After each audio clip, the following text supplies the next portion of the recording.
আসন্ন ঈদুল আজহায় মুক্তি পেতে যাচ্ছে নির্মাতা সঞ্জয় সমাদ্দারের নতুন অ্যাকশন থ্রিলারধর্মী চলচ্চিত্র ইনসাফ। সম্প্রতি সামাজিক যোগাযোগ মাধ্যমে প্রকাশিত হয়েছে সিনেমাটির 82 সেকেন্ড দৈর্ঘ্যের একটি টিজার, যা এরই মধ্যে দর্শক মহলে দারুণ সাড়া ফেলেছে।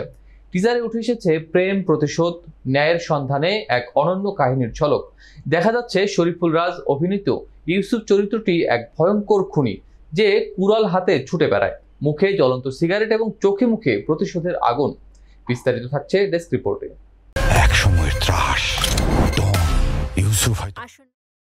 বিশেষ একটি দৃশ্যে খুন করার পর দুধ দিয়ে গোসল করতে দেখা যায় ইউসুফকে, যা চরিত্রটির অস্বাভাবিক মনস্তত্ত্ব প্রকাশ করে। টিজারেই তৈরি হয়েছে তীব্র সমালোচনার ঝড়। এক সময়ের ত্রাস ইউসুফ যেন আবার ফিরে এসেছে আরো ভয়ঙ্কর রূপে। রাজের এই রূপান্তর নতুন মাত্রা যোগ করেছে চরিত্রটিকে। অন্যদিকে রাজের বিপরীতে দেখা গেছে জনপ্রিয় অভিনেত্রী তাসনিয়া ফারিনকে, যদিও টিজারে উপস্থিতি সীমিত। এক অ্যাকশন দৃশ্যে রক্ত ছিটকে পড়ে অভিনেত্রীর মুখে। সেই দৃশ্যে ঘিরেই ইতিমধ্যে তৈরি হয়েছে ব্যাপক কৌতূহল। তবে এর পরপরই দেখা যায় পুলিশ অফিসারের ভূমিকায়।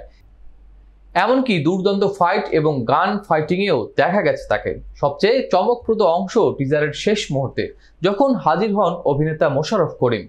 চোখে চশমা, হাতে শটগান নিয়ে তিনি বলেন, আমি অমানুষ মারি, মানুষ মারি না। এই সংলাপটি সামাজিক যোগাযোগ মাধ্যমে রীতিমতো ভাইরাল হয়েছে।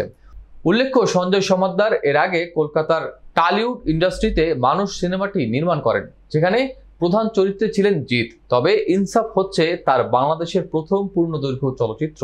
টিজার প্রকাশের পর থেকেই সিনেমা প্রেমীরা আশাবাদী হয়ে উঠেছেন ইনসাফ নিয়ে।